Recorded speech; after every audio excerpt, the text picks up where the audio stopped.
Hello students, I am Subia Qasim. Chapter 7 Slide Organization in PowerPoint is going on. In our last class, we completed fill-ups and true-false of this chapter. Now today we cover multiple choice questions of this chapter. So your first question is dash slide layout are present in the new slide drop down menu. कौन सा slide कितने slide layout present होते हैं new slide drop down menu में? 10, 6 और 9.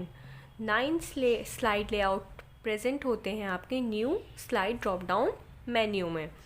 Second, clip art button is present on the dash tab.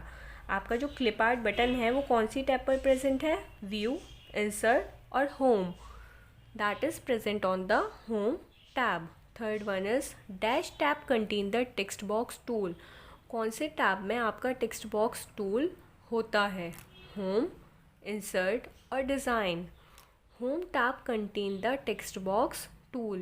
Home tab में आपका text box tool available होता है. Fourth one is dash button on the format tab is used to apply 3D rotation to a shape. कौन सा button format tab पर use होता है 3D rotation apply करने के लिए शेप पर? रोटेट, सिलेक्शन पेन और shape effect. That is shape effect.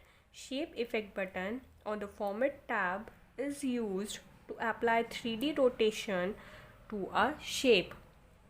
And the last one is dash stretches or shrink the dimension of an object.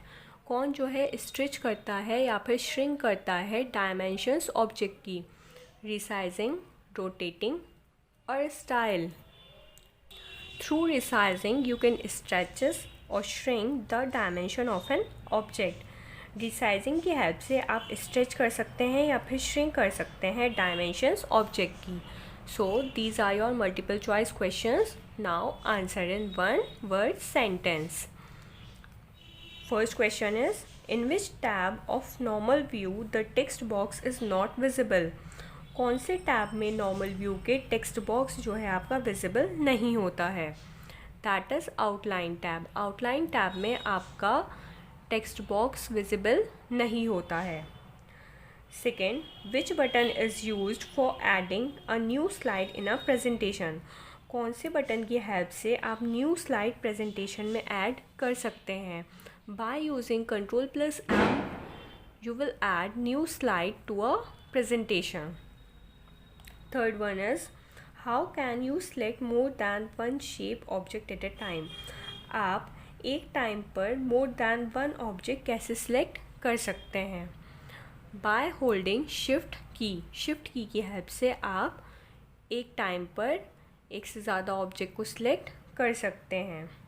And the last one is which button of clip art task pane is use to view all the clip art stored in computer.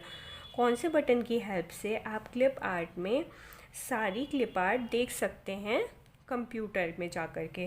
That is go button. Go button of clip art task pane is used to view all the clip art stored in computer. Now in our next class we cover answer the following questions of this chapter. Thank you.